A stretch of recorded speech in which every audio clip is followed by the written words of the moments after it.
போகிற திருநை. அம்மி நீங்கள் எந்த ஊர்லேருந்து வரீங்க? Okay okay. நீங்கள் எங்கேருந்து வரீங்க? நீங்கள் எங்கேருந்து பாருங்க? நீங்கள் எங்கே வரீங்க?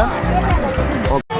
என் பேர் ஆர்எஸ் பூபால், காஞ்சிபுரம் ஒன்றியம் திருப்புக்குழி முதலா பாலிசி சத்திரம். இந்த ஆரம்ப பள்ளி வந்து 1908 ஆரம்பித்து சிறப்பான முறையில் செயல்பட்டு ஒரு ஆரம்ப பள்ளி.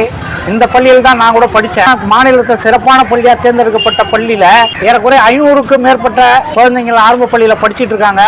சுற்று வட்டாரத்தில் ஏறக்குறைய 7-8 கிராமங்களில் இந்த பள்ளி சிறப்பாக செயல்படுறதுனால எல்லா பகுதியிலிருந்தும் இந்த பள்ளியில் வந்து சேர்த்து ஆட்டோவில் எடுத்துகிட்டு வந்து விடுறாங்க. அதுக்கு இப்போ இதுக்கு முன்னாடி இருந்த வழி தான் வந்து நேரடி வழியாக இருந்தது. இப்போ பிரிட்ஜி போட்டு மறைச்சதுனால எல்லா குழந்தைங்களையும் ஆட்டோவில் அனுப்ப வேண்டிய ஒரு அவல நிலைக்கு ஆளாக்கப்பட்டிருக்காங்க. அதனால் குழந்தைங்களுக்கு என்ன பேரண்ட்ஸ் என்ன நினைக்கிறாங்கன்னா, ஆட்டோ வச்சு இந்த ஸ்கூலுக்கு அனுப்புறதுக்கு பதிலாக நாங்கள் தனியார் ஸ்கூலில் வந்து அவங்களே ஸ்கூலுக்கு வந்து வீட்டாண்டியே வந்து பஸ் அனுப்புகிறாங்க, அந்த ஸ்கூலில் நாங்கள் அனுப்பிச்சிடலான்னு இருக்கோம், டிசி கொடுங்க அப்படின்னு சொல்லிட்டு கடந்த வாரம் மட்டும் ஒரு 23 பேரண்ட்ஸுங்க வந்து டிசி கேட்டதாக எங்களுக்கு வந்து தகவல் வந்திருக்குது.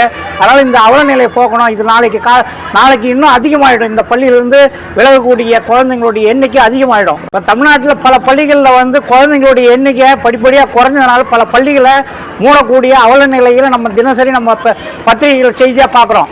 அது மாதிரி இந்த பள்ளிக்கு ஒரு சூழ்நிலை வரக்கூடாதுன்னா அமைக்கப்பட்டிருக்கக்கூடிய இந்த பாலத்தில் குறைஞ்சபட்சம் நடைபாதை அளவுக்குனாலும் எங்களுக்கு வழி ஏற்படுத்தி தந்து இந்த பள்ளியுடைய எதிர்காலத்தை காப்பாற்ற வேண்டிய ஒரு கோரிக்கையை நாங்கள் இந்த பொதுமக்கள் சார்பாகவும் இந்த பள்ளியினுடைய முன்னாள் மாணவர்களாகவும் ஒரு சமூக ஆர்வலர் என்ற அடிப்படையிலையும் ஒரு அவல நிலையை உடனடியாக மத்திய அரசாங்கம் நீக்கி அந்த பகுதியில் ஒரு வழியை டனல் அப்படின்னு சொல்லக்கூடிய ஒரு ஆட்டோ போகக்கூடிய அளவில் இல்லை மக்கள் நடைபாதை அளவுக்குனாலும் எங்களுக்கு வழி ஏற்படுத்தி கொடுத்து இந்த பள்ளியினுடைய எதிர்காலத்தை காப்பாற்றுமாறு இந்த ஊர் மக்கள் சார்பாக மிக தாழ்மையோட மத்திய அரசாங்கத்துக்கு நாங்கள் கோரிக்கை வைக்கிறோம்.